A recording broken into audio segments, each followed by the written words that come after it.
Thank you so much for doing this. Thanks for having me, Richard. Welcome back to British Columbia. Great to be back. You've been here now 3 times in the campaign, many times before this.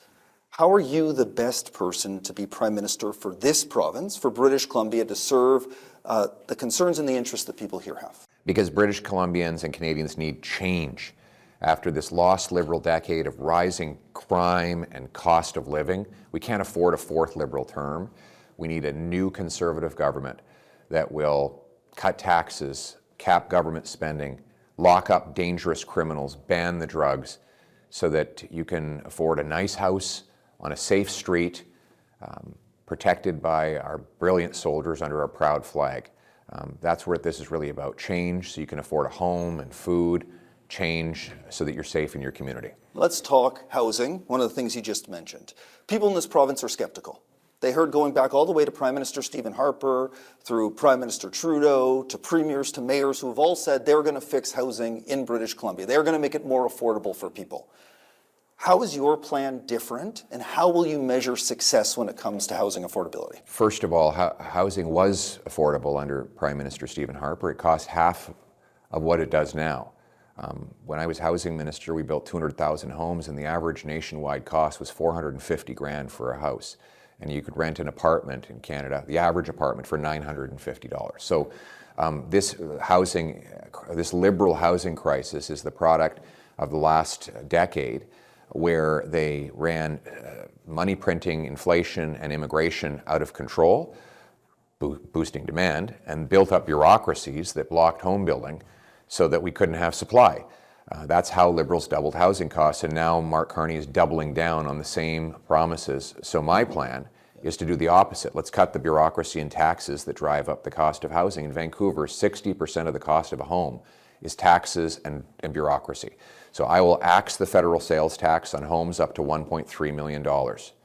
I will incentivize the British Columbia municipalities to cut their development charges by $50,000 a home. Together, that will knock $100,000 off the price of what you pay for an average house, $100,000 less. Then we're going to incentivize municipalities to speed up permits. We'll sell off 6,000 federal buildings, thousands of acres of federal land, and we'll train 350,000 trades workers to build those homes.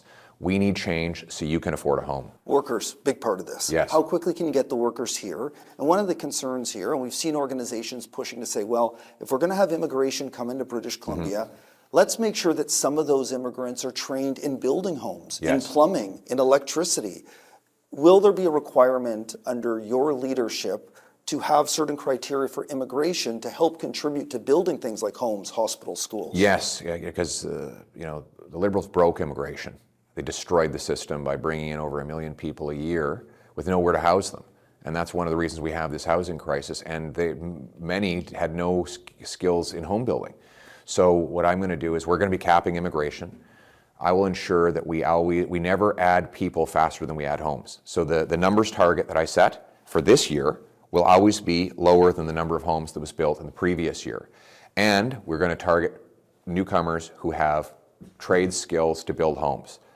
Finally, we're going to back union training halls to train up 350,000 young people, bring back the apprenticeship grant, give as a gift a big box of all the trades training manuals to high schools, and hope that the principals will train will get our young people working on pre-apprenticeships before they even graduate from high school. We need boots, not suits, as I like to say. Space is an issue here in Metro Vancouver especially. You mentioned an average home of $450,000. Yeah. People laugh when they hear that number in Vancouver. These days it has changed so much. A long time since we've seen numbers like that here. Yeah. How do you deal with the issue of space, and where do you find the places to actually build these homes? And what do you do for those who want to rent? Is there a plan to support them as well? Yes, absolutely. Well, we have lots of space in Canada. We're one of the biggest countries in the world with a very small population.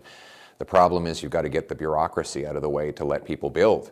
And after the last Liberal decade, what they've done is built up local bureaucracies by funding municipalities who block building permits. So what I'm going to say to this municipalities is, look, I will give you federal funding, but it will be based on how many houses you get built. So we incentivize them to speed up permits, free up land, and cut development charges to build.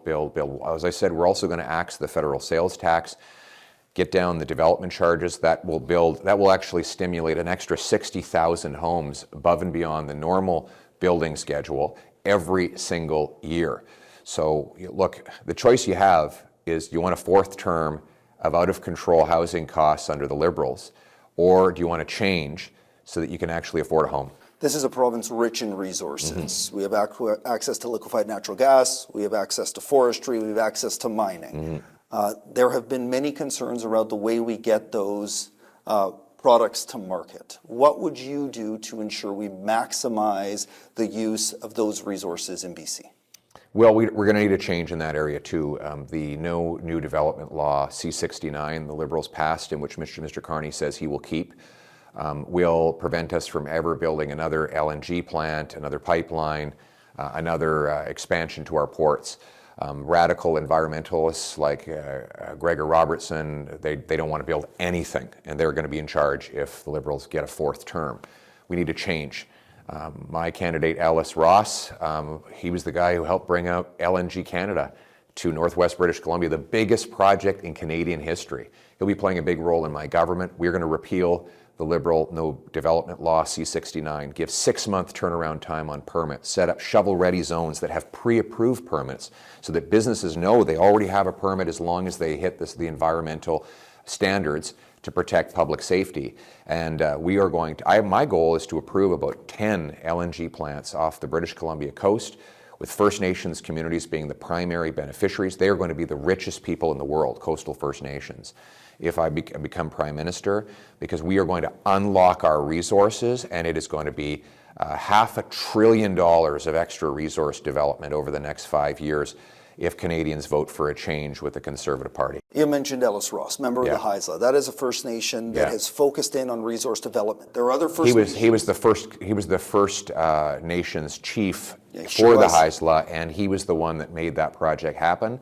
He can bring First Nations on side to get it done. But there are other First Nations, as you know, who have stood up against resource development. And it is created here in British Columbia UNDRIP legislation that also applies federally. How will you balance the concern from First Nations around development at the same time as working towards resource development? Well, first of all, I reject the idea that First Nations are the obstacle. Most of the time it's been Liberal politicians who've been blocking these projects.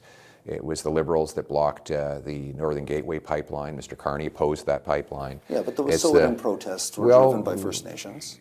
Well, but 80% of First Nations along the route of that pipeline supported it. Yep. And 100% of the elected First Nations supported the Coastal Gas Link. So most First Nations want these projects to go ahead. The problem is we have non-First Nation Liberal politicians who don't. Radical, anti-development, eco-extremists like Gregor Robertson will never allow these projects to happen. He wants to keep British Columbia poor and let the Americans dominate us. And that's what's going to happen. If the Liberals get back in, Donald Trump will dominate us. He'll control all our natural gas, all our resources, because we won't be able to get it overseas. I want to sell our LNG overseas to break our dependence on Trump, leave the Americans in the dust on this, and take back control of our lives. As for those First Nations who don't support it, I'm offering a more attractive deal. I'll let the companies pay some of their federal tax to the local First Nations when projects go ahead. A major financial incentive to get to yes and to make First Nations people the richest in the world. Can we be an energy superpower at the same time as hitting climate targets? And how do we do that under your plan, where people have criticized you for saying we should be heavily reliant on our non-renewable resources? Well, I wouldn't say reliant, I would say enriched. But let me give you an example. National Bank calculates that if we sent the economy enough of our natural gas to supply half of their future electricity generation needs, they would displace enough coal fire to reduce emissions by 2.5 billion tons. That is 3 times the total emissions of all of Canada. So Liberals want energy poverty by blocking projects and taxing energy. I want energy abundance and wealth. Let's send our clean energy abroad, bring emissions down, and bring our jobs home for a change. let's switch gears here. We're in Metro Vancouver. It is Yeah. the epicenter of the overdose crisis in this country. Illicit drugs kill on average nearly 7 people a day in this province. What would you do as a federal government to address the complicated web of drug addiction, crime, and poverty that we're seeing in many parts of our urban centers here? Yeah, I think that combination is really the tragic legacy of the lost Liberal decade. Their policies of inflationary policies have priced people out of homes, and their catch and release policies have turned loose rampant criminals on our streets. And then, of course, their drug liberalization has killed 50,000 people. Our neighborhoods are overrun with it, but we can reverse all that. It doesn't have to be this way. We have a conservative plan for a change, and what will we do? 1, 3 strikes, you're out. 3 violent offenses, you go to jail for a minimum of 10 years, a maximum of life, no chance of parole or bail. 0 bail for 3-time offenders, no more catch and release. 2, we're going to bring in life sentences for fentanyl mass traffickers. 3, human traffickers will go to jail for life. 4, we're going to ban the hard drugs, shut down the drug consumption sites, and we're going to put the money into treatment and recovery to get people off drugs. 50,000 spaces, many of them in BC, will do detox, counseling, group therapy, get people off drugs and into a beautiful, exciting life where they're back with their families. What do you mean when you say ban the hard drugs? Well, we're going to actually enforce the rules on possession. Right now, they're really not enforced. The Liberals have directed prosecutors, don't even bother enforcing them. We're also going to stop the handing out of taxpayer-funded supply. The unsafe supply In its entirety, that in its program will entirety be will gone. be shut down 100%. It has been a total disaster. I met with a young man whose addiction began when he came into contact with taxpayer-funded hydromorphone. It ruined 3 years of his life and almost killed him. No more of that. We'll put the money in treatment. So people will try to find ways to get drugs. So how do you get someone into treatment where that may not be their best option? Will there be a requirement for someone who Yes. possesses drug, and how will that work? Well, it will be sentencing options. So right now, drug possession really isn't punished. So if you're caught with fentanyl in small quantities for use, the police just let you go. That will end. They will arrest them, and then we'll say you're being charged, and the judge will be able to sentence them to mandatory treatment. So it'd still be a criminal offense, but instead of just going to jail and waiting, doing drugs there, you're going to go into a treatment center and become drug-free. Those who have more serious offenses will go to jail, but in jail they'll have mandatory treatment as well, and the only way they'll get out is if they pass clean drug tests. We already have a healthcare system that's pushed to the brink. Where are we going to find these people to actually provide treatment? Well, the treatment isn't done in hospitals typically. It's done in treatment centers, But you not may by be taking physicians. nurses, or you may be moving people around, or you're training people. How are we going to find the people that can do the treatment? So we have great treatment centers already. I was just meeting with some of them. And what we're going to do is the funding will go to organizations that have a proven and documented track record of getting people off drugs so that they can expand their operations. And then as they expand and grow with increased funding, that I will be paying out results money. So an organization will have to prove that they've taken people who were addicted and turned them drug-free through follow-up and monitoring, so that we're only funding those organizations that actually get people off of drugs. The more people that get off drugs, the more money they will get, and the more people they'll be able to help. BC's been pushing hard for bail reforms that are a little bit different than what you have suggested. We see criminals, and you've described many of them who repeat multiple offenses, but that could include smashing windows, theft. Would that be included in your bail reform? How would you ensure that those people who are wreaking havoc in some parts of Vancouver and other parts of the urban centers in this province are held under new changes to bail laws?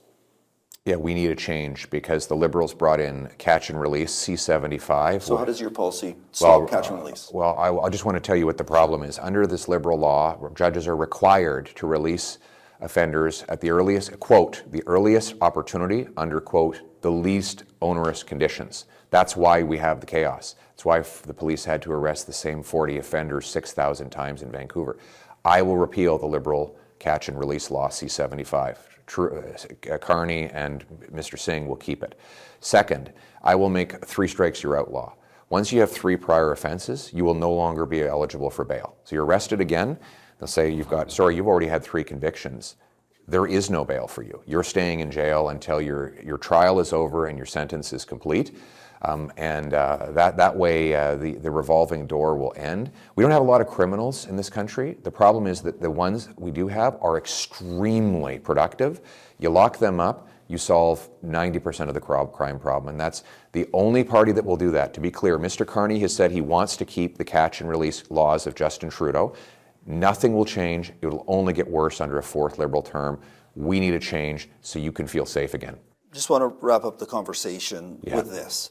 Largely, you've made a lot of commitments here, promises. You've laid out what Conservatives would do. But for voters, it's about trust.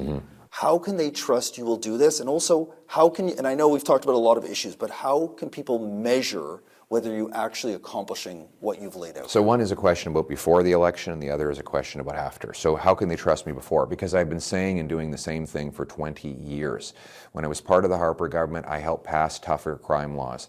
I helped cut the GST. I opposed the carbon tax and supported resource development. So this is like a long track record of standing for these things that I'm proposing to do now. It's not like I woke up the day before the election, started promising something like Mr. Carney. Now all of a sudden he's promising that he's different than he was only a few months ago, as he was when he was Justin Trudeau's economic advisor. If you vote for him, you're going to get the 4th term of Justin Trudeau. With me, you're going to get what I've stood for my whole life. And how do you measure it? Well, after the election, I will do exactly what I said I'm going to do, and you will be able to judge me. Did he in fact cut income tax by 15%? Did he in fact axe the sales tax on new homes? Did he lock up the criminals and ban the drugs? All of those commitments are so clear and direct that you will be able to judge whether they were met, and they absolutely will be met, because this is the change I've been fighting for my whole life, and it's the change I will deliver.